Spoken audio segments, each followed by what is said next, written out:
E aí, galera, beleza? Eu sou Ana e eu tô extremamente feliz de estar participando com vocês na primeira jornada online de engenharia industrial aqui promovido pela Reação Catalítica. É muito bom saber que em algum lugar do Brasil você está se conectando com um conteúdo tão importante, diferenciado, de forma gratuita e que de alguma forma eu estou contribuindo para isso. Fico muito feliz por essa oportunidade, gratidão. E vamos lá. Eu sou Ana Luísa Almeida, eu sou engenheira química formada pela Universidade Federal da Bahia. Atualmente eu trabalho aqui no Complexo Industrial de Camaçari, numa indústria de manufatura têxtil. Eu sou engenheira trainee da área de produção, então eu lidero uma equipe de 65 operadores, imagine aí, então é um aprendizado diário todos os dias. E minha formação na engenharia, ela tem a parte técnica, foi onde eu aprendi, né, sobre engenharia química na UFBA, mas as minhas experiências extracurriculares, principalmente na empresa Júnior, eu participei da empresa Júnior, né, do curso de engenharia química aqui da UFBA, e no estágio, que acabou sendo nessa mesma indústria de manufatura, e após a graduação eu acabei sendo efetivada, eu percebi que o lado técnico ele é importante, mas não apenas isso. A engenharia, meus caros, ela vai além dos cálculos. Anote isso aí num bloquinho, coloque bem em frente à sua mesa de estudos. A engenharia vai além dos cálculos. Então, empresa Júnior, engenharia química me ajudou, estágio industrial me ajudaram, mas foi também a vivência de um intercâmbio, foi também a oportunidade de ser blogger de startups, de aplicativos para eventos, ou seja, coisas que aparentemente não tinham nada a ver. Foram também meus estudos de programação neurolinguística, coach, produtividade, que foram e são o meu maior diferencial. A nossa formação em engenharia é extremamente técnica e negligencia pontos importantes. E é isso um pouco que a gente vai conversar hoje, sobre o mindset e as habilidades essenciais para o engenheiro, principalmente aqueles que estão recém-formados. Então, assim, quem vê hoje, Ana, pode dizer, poxa, Ana é bem sucedida, Ana trabalha numa indústria, Ana se formou e já tinha emprego, pô, massa, legal, ótimo, gratidão. Mas não foi só alegria. A engenharia também, ela me conectou com a dor. Dentro da minha graduação, não foi fácil estudar e tirar notas abaixo de 3, perdão. Não, minha autoestima não entendia isso. Meu perfeccionismo também me atrapalhou bastante. Mas o sistema, a forma como tudo era transmitido e cobrado e aquela competição exacerbada me levaram a quase uma depressão. E foi só lá no intercâmbio, me conectando com esses conhecimentos de PNL, coach, que eu percebi, que eu me reconectei comigo mesmo e percebi que era essa desconexão que tinha sido a explosão de tudo. Então eu decidi que meu propósito de vida, e reconheci também, né, que meu propósito de vida é levar para a engenharia essa parte. Beleza, gratidão, qualidade, sabedoria, tudo aquilo que a gente não vê na sala de aula. Então, o Jefferson, quando me fez o convite, ele falou assim, fala um pouco sobre aquilo que você acredita que seria essencial você aconselhar um sobrinho seu que estivesse formando em engenharia. E isso é muito legal de se conversar, é o cerne do meu trabalho, eu acredito muito.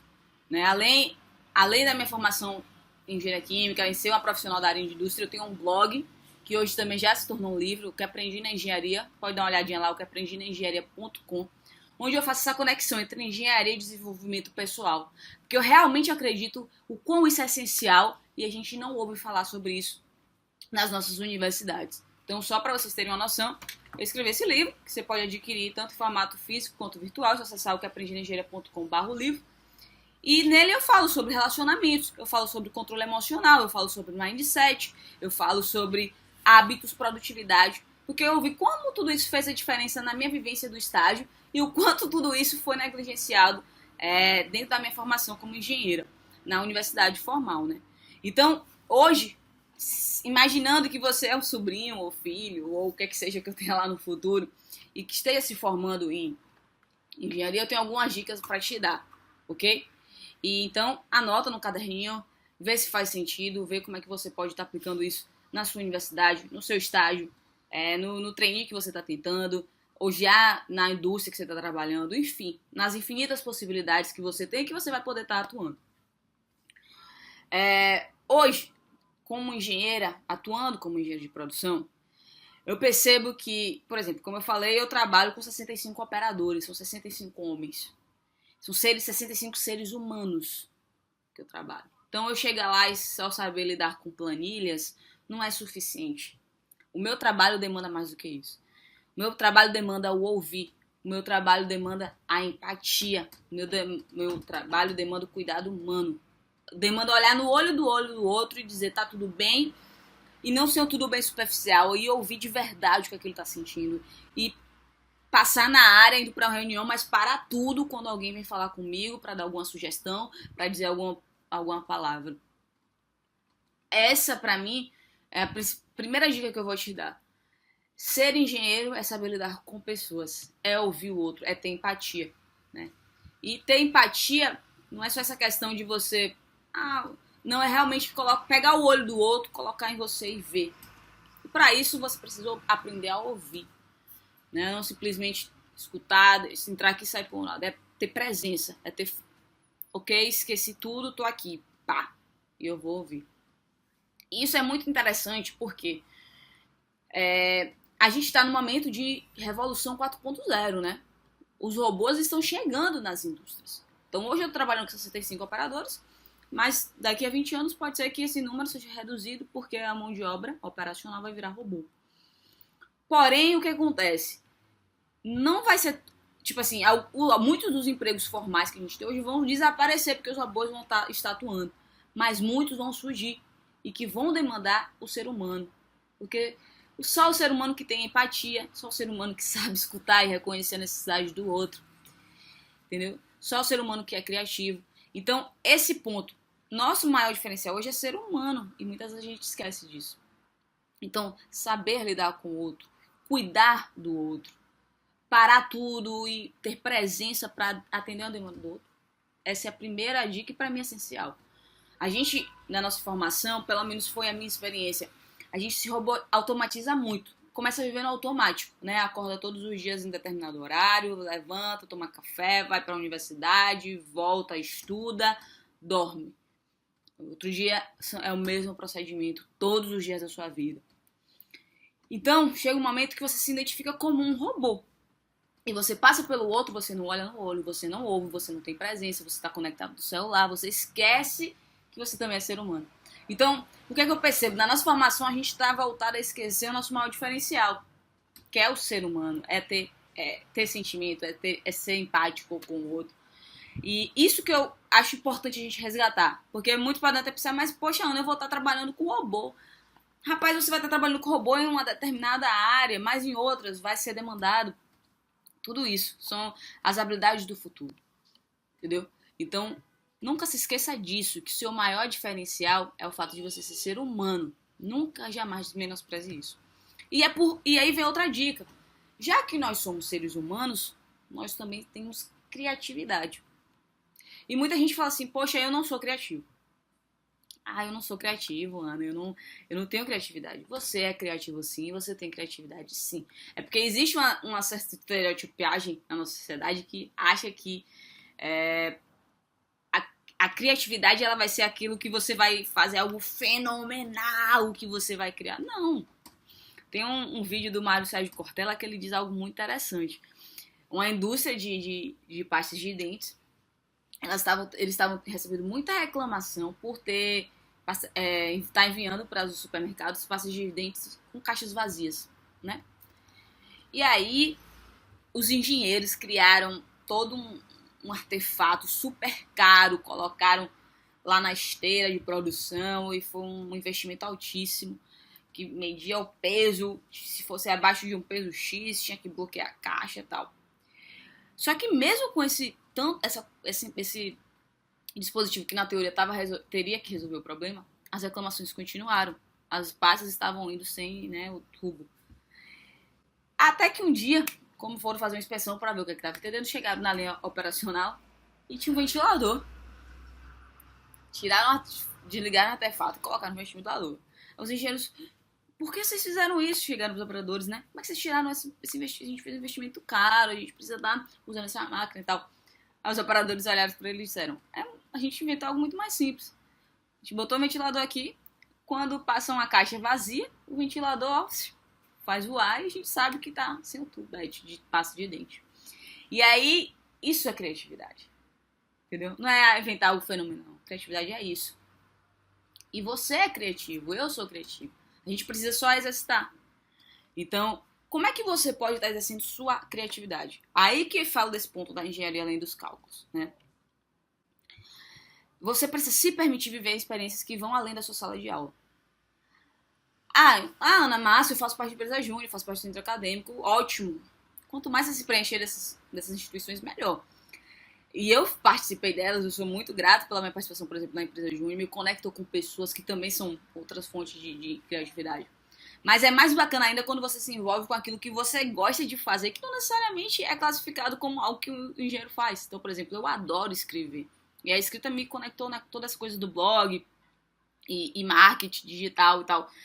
E isso aí desenvolveu uma criatividade, porque eu agucei em mim algo que eu gosto. E eu fui lendo coisas novas e a inovação ela vem disso, de você conectar coisas que aparentemente não tem nada a ver, mas que fazem sentido. Então, por exemplo, só para vocês terem uma noção. Lá hoje, eu, como engenheiro de produção, eu tenho que gerir pessoas, ok? Então, os operadores, eles têm projetos de otimização para o processo. E eles contam com o meu suporte. E esses projetos de otimização, a gente usa muitas ferramentas da qualidade, o ciclo PDCA. E é aquela coisa, né? Eles não têm essa informação, então eu tenho a obrigação de conduzir isso para eles. Então eles tomam um treinamento logo, só que no decorrer do projeto é muita atividade que eles têm, né? Então como é que posso garantir que eles vão estar sempre falando do projeto que eles têm? E aí que essa coisa tudo que eu aprendi de ferramenta de edição de textos e de imagens que eu uso no blog fez sentido hoje na minha prática. Eu criei um caderno de campo explicando as ferramentas da qualidade com passo a passo de como eles vão fazer o treinamento. Como eles vão fazer o projeto. Então, eles não precisam estar consultando nada na internet, dá o passo a passo lá. Então, tem as ferramentas da qualidade para eles preencherem, tudo sendo guiado, passo a passo, tudo bem escrito, tudo bem detalhado, para que eles possam estar usando as ferramentas corretas para executar o projeto, com o meu apoio, claro, mas ali acontecendo. E esse insight só veio até a mim porque eu sou blogger, porque eu lido com algumas ferramentas de edição de imagem e eu uni tudo isso para levar essas ferramentas para o meu industrial. Então a criatividade, ela não é nada espetacular, ela é simplesmente você conectar coisas que fazem sentido para você naquilo que você está trabalhando. É a forma como eu vejo, a inovação para mim é isso. É você pegar coisas que aparentemente não tem nada a ver e fazer acontecer. Então se você for ver os maiores inovadores que a gente tem hoje, né, tivemos, né, Steve Jobs, ele tinha muito disso. Eu já vi até Steve Jobs falando um pouco sobre essa questão até das pessoas. Quando você começa a se viciar no ciclo de pessoas, a sua criatividade também vai diminuindo, porque são sempre as mesmas ideias debatidas, os mesmos papos. Por isso que é sempre bom você estar mesclando também. Enfim, seja criativo. Outra questão que é muito importante e que a gente não vai falar é sobre essa questão da produtividade, da gestão do tempo. Hoje, o que é que eu percebo? A engenharia de produção em si, né, na prática industrial, ela demanda o quê? Ela demanda que você faça follow-up de indicadores de produção. Então você tem que saber quantos indicadores, quantas toneladas foram produzidas no dia para ver se está cumprindo com o planejado. Você tem que saber a quantidade de refúgio que está sendo produzido, ou seja, aquele produto que ficou fora de especificação ou é resíduo que não pode ser enviado para o cliente, a gente chama de refúgio. Tem que saber quanto está, qual foram a eficiência das máquinas, como é que tudo está acontecendo. Então você tem que estar ligado em alguns indicadores. Tem que ter esse follow-up, você tem que saber, tem que resolver o problema. Então, se acontecer um problema em determinado turno, você tem que estar ali à disposição para resolver, para poder atender a demanda que foi planejada. Você precisa fazer projetos de melhoria. No meu caso, eu como engenheiro executo projetos de melhoria. Eu também coordeno projetos de melhoria com os operadores. Você precisa ter gestão de pessoas. E você vai ainda coordenar metodologias, né, de qualidade, como TPM, Total Productive Maintenance, manutenção produtiva total, como também essa questão do PDCA, etc. Então, é uma área que você precisa ter muito foco. Por quê? Porque você vai ter metas, você vai ter um planejamento a ser atingido, um objetivo mensal no mínimo de produção a ser atingido, de segurança também, de qualidade. Só que tudo isso com muitos imprevistos, geralmente é isso aí que acontece. né? Por melhor que seja a gestão da manutenção, por melhor que seja a gestão da qualidade, imprevistos eventualmente vão acontecer. E você precisa estar preparado para isso. Então, a gestão do tempo é essencial para quem trabalha na engenharia de produção. Então, gerir bem o seu tempo, ter as ferramentas de qualidade certas, é essencial. Hoje eu utilizo muito a agenda, entendeu? Mas cada um faz da sua forma.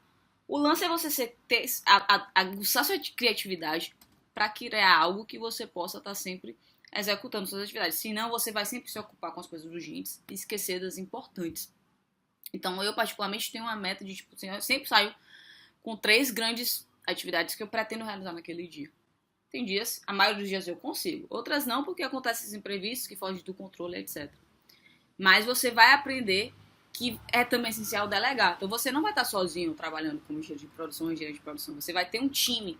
E você precisa aprender a confiar e desenvolver esse time para que eles realizem as atividades que você também precisa do apoio deles. Porque com isso aí, você vai superando essas questões. Então, assim, a gente não aprende na nossa sala de aula como gerir melhor nosso tempo, mas a gente precisa aprender. E isso não só sendo engenheiro de produção, né? Em qualquer área da engenharia ou fora dela, a gente precisa ter, é importante ter uma boa gestão do nosso tempo.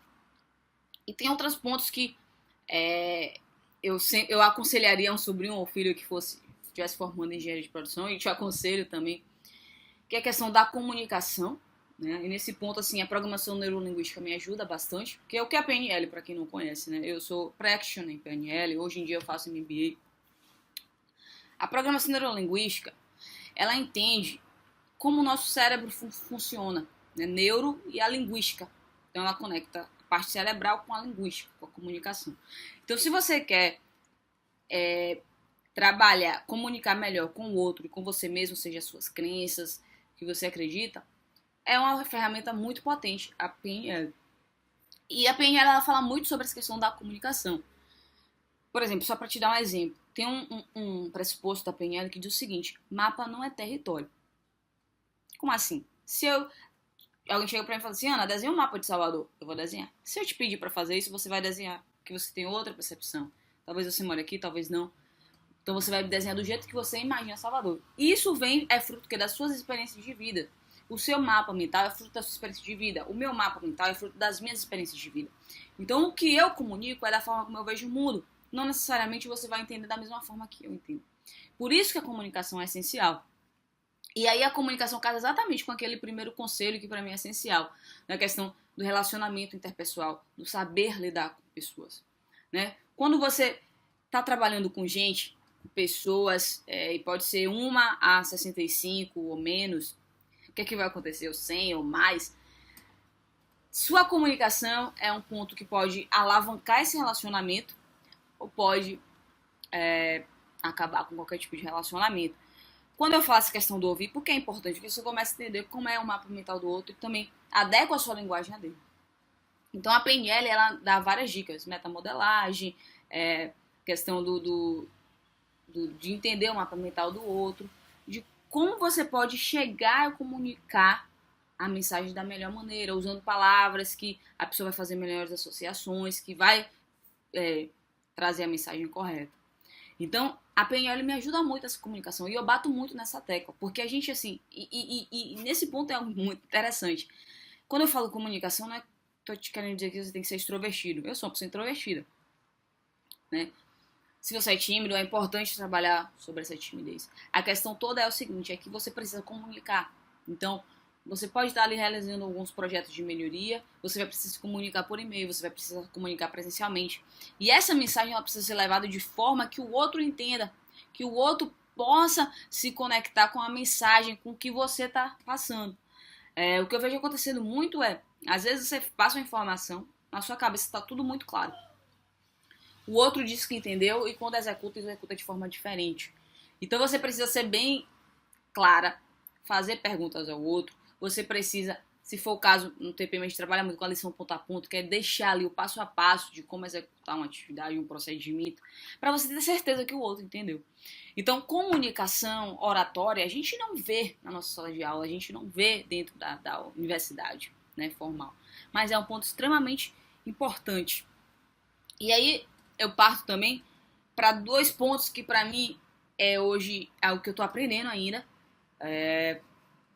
São pontos que eu ainda tô me dedicando, tal, trabalhando em mim para me desenvolver ainda mais, né? E não acho que eu sou expert em nada disso que eu falei. Tudo isso aqui que eu falo, eu tô em constante evolução. Então não é à toa que eu tô fazendo MBA em Programação Neurolinguística, não é à toa que eu sempre tô lendo livros, escrevendo lá no blog, porque tudo aquilo que eu passo pro outro é algo que eu também tô sempre exercitando para poder fazer o melhor para mim e para o outro, né, que eu tô trabalhando, entregar a melhor experiência para quem tá trabalhando comigo, é o que eu penso. E tem 2 pontos também que são extremamente importantes que a gente não vê na sala de aula, que faz toda a diferença. Inteligência emocional e liderança. Liderança eu comecei a aprender quando eu estava na empresa júnior. Né? Você tem o chefe, aquele que diz delegue, vai e fica aqui da cadeira. E tem o líder. Vamos, galera, vamos. Vai junto, executa junto. Liderança não é uma questão de grito.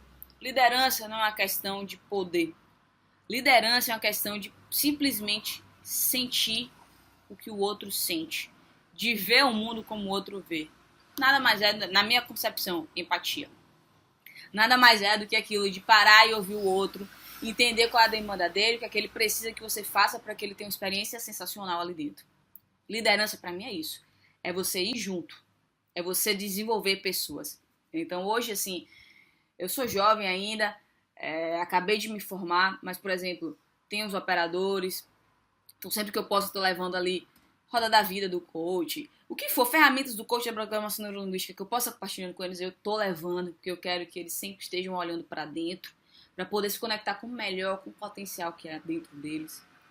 Eu sempre defendo algo seguinte, a operação, os operadores, eles são líderes, eles são especialistas daquele processo que eu tô trabalhando.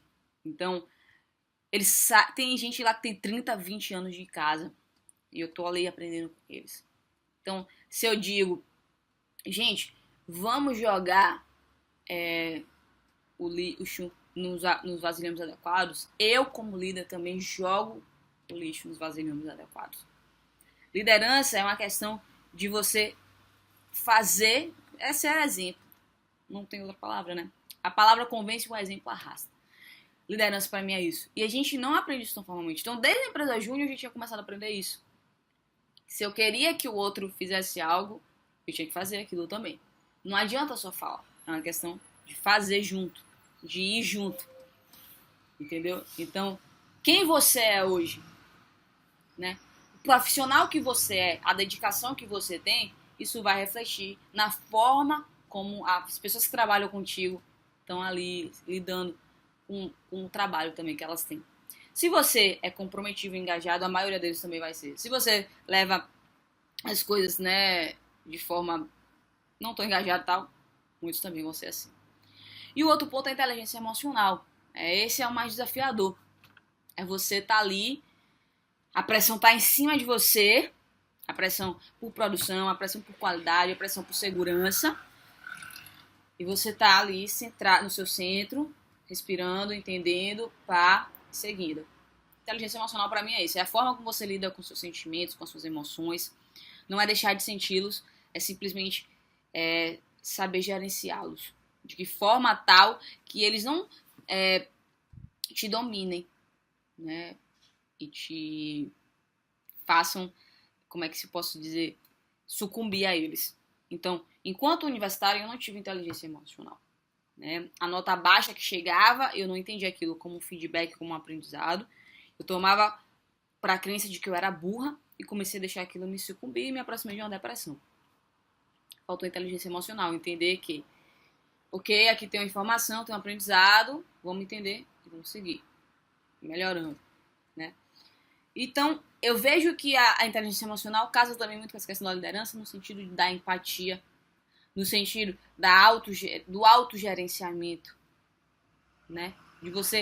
Do autoconhecimento também, de você se reconhecer como com isso, com aquilo, sentindo isso e aquilo, com potencial X, com fortaleza Y, com fraqueza Z e etc. Então, a gente não vê isso nas salas de aula. Mas o meu dia a dia é preenchido exatamente por tudo isso que eu falei aqui com você. É liderança, é liderar, é colocar homens mais velhos do que eu, né, pais de família, a estarem engajados, a se dedicarem por qualidade, por produção, a se comprometerem com aquilo que a gente quer entregar de melhor para o cliente. É comunicação de qualidade, é transmitir a mensagem, né, que realmente importa. Não é a minha intenção, é o resultado que eu estou colhendo daquilo. É inteligência emocional, chegar num dia de trabalho, ter muitos problemas para resolver e não deixar que as emoções falem mais alto e eu sucumba e eu não consiga mais resolver nada.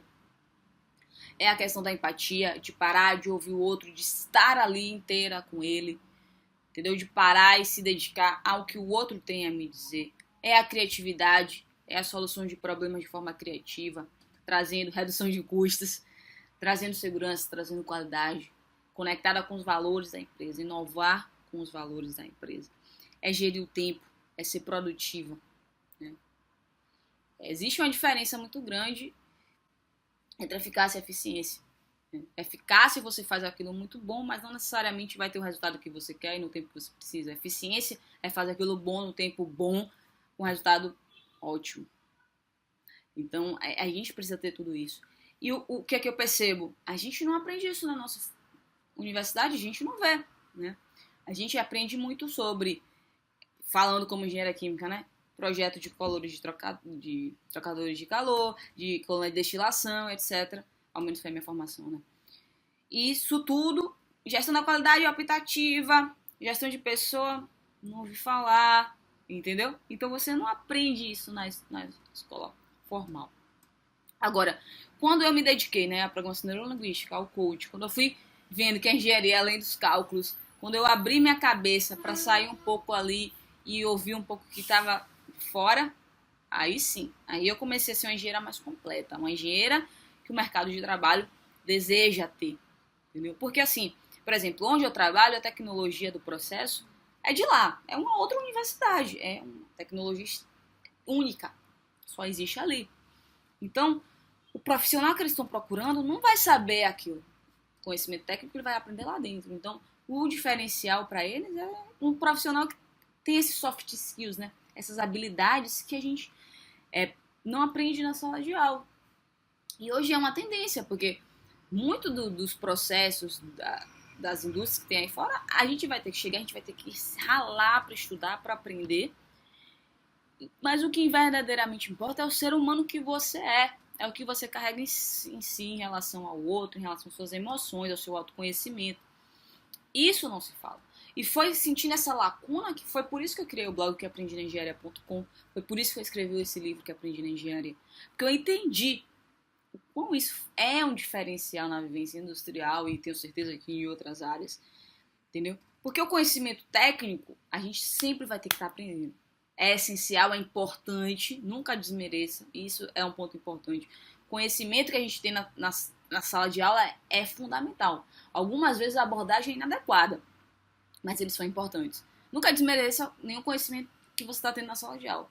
Mas entenda também que como engenheiro de produção ou engenheira de produção, você vai precisar ter habilidades que a universidade não nos ensina, que vão vir de experiências extracurriculares, que vão vir de experiências que você se dispõe a fazer. É de um voluntariado, é de um blog que você deseja ter, é de uma liga universitária, é de uma empresa júnior, é de um centro acadêmico, é de uma startup, é de coisas que vão além e que fizeram sentido para você. Eu não gosto muito desse rótulo, às vezes a galera fala, pô, Ana, você é uma engenheira com pegada humanas. Não, gente. Eu sou uma engenheira que faz aquilo que gosta de fazer. Tem uma frase que diz assim, se faz sentir, faz sentido. Então se dedique a isso. O que é que faz sentido para você? Entendeu? A gente tem essas obrigações como estudante de engenharia ou como recém-formado, nós temos. Mas nunca menospreze e nunca esqueça daquilo que você faz com o coração. É nisso aí que está o seu diferencial. E tem esse lado que a gente não aprende na faculdade, mas tem algumas coisas que a gente tem a oportunidade de aprender na faculdade, ou ao menos de se conectar com cursos na faculdade, que eu também queria indicar, quem tiver interesse de conhecer. Eu aprendi Lean Manufacturing, Six Sigma, agora. Tem 2 semanas que eu comecei o curso, né, promovido pela empresa que eu trabalho. E eu percebi que eu me conectei com esse conhecimento ainda tarde, ok? Eu tô no início da minha da minha profissão, só tenho 1 ano como engenheira, né? Mas, ainda assim, eu acho que eu me conectei com aquilo de forma tardia. Né? Meu gestor já me passava alguns princípios, mas é muito potente essa metodologia do Lean Six Sigma. Então, assim, se você tiver a oportunidade de fazer um curso à parte, seja como estagiário, seja já formado, faça. A formação em Greenbelt você pode fazer e vai validar com o projeto. Então é importante você fazer se você já estiver atuando, né? Porque não adianta só ter a formação. Se você quiser ter os conhecimentos, talvez seja melhor você fazer um Yellow Belt, uma coisa White Belt, uma coisa bem mais simples para você pegar a teoria. Agora o Green Belt eu aconselho que você faça se você já estiver vivendo uma prática profissional para daí poder validar, certo? Mas procure sobre isso, Lean Manufacturing, Six Sigma, essas metodologias de produção enxuta são muito importantes na execução da engenharia de produção. Então, quem quer ser um profissional realmente qualificado, eu aconselho isso.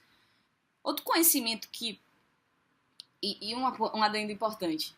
Eu tive a oportunidade de me conectar um pouco com isso quando eu aprendi estatística na engenharia. A abordagem foi fraquíssima que eu tive, mas eu menosprezei a disciplina, eu menosprezei o conhecimento por conta da abordagem.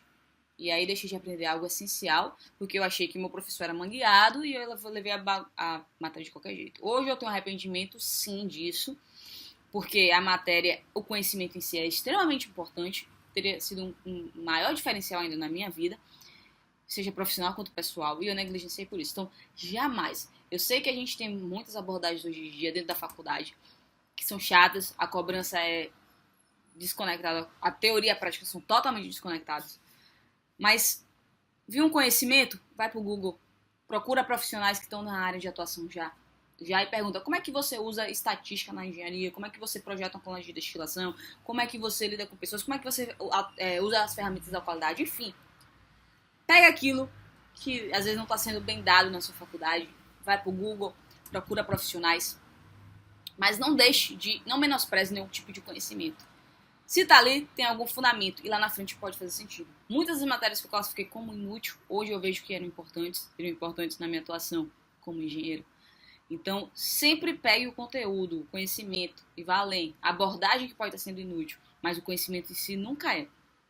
Outra coisa que eu botei como meta para aprender esse ano é o Excel VBA. Né? Meu gestor, ele trabalha com Excel VBA e a gente tem muitas planilhas. O engenheiro em si, ele tem a obrigação de analisar, de saber analisar dados.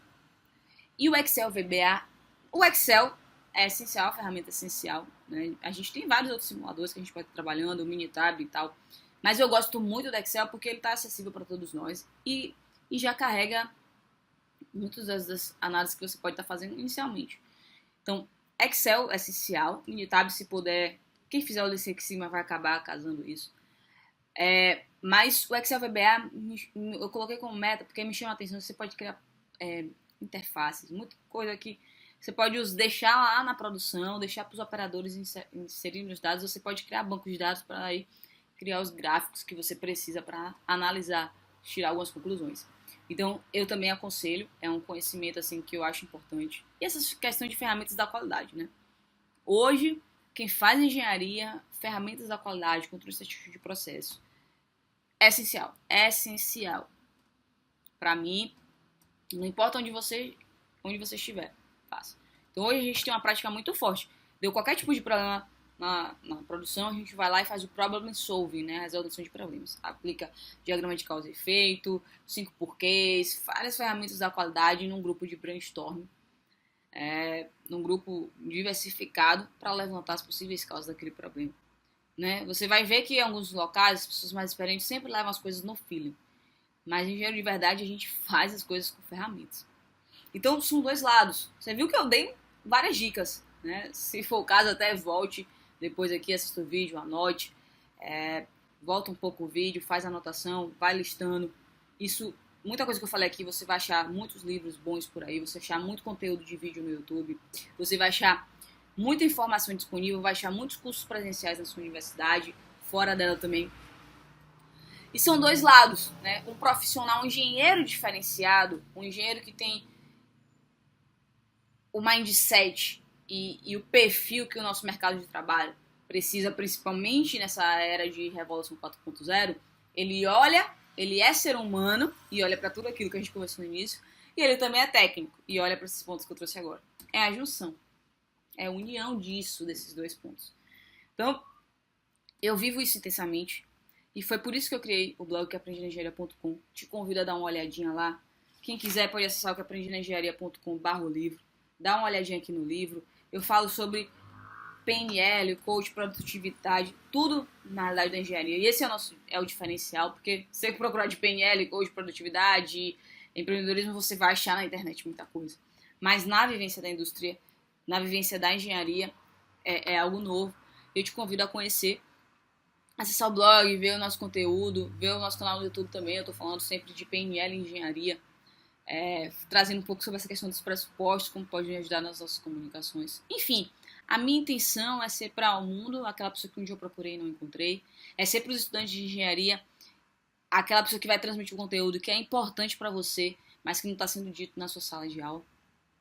A engenharia, ela vai além dos cálculos. Eu comecei com isso e eu vou finalizar dizendo isso.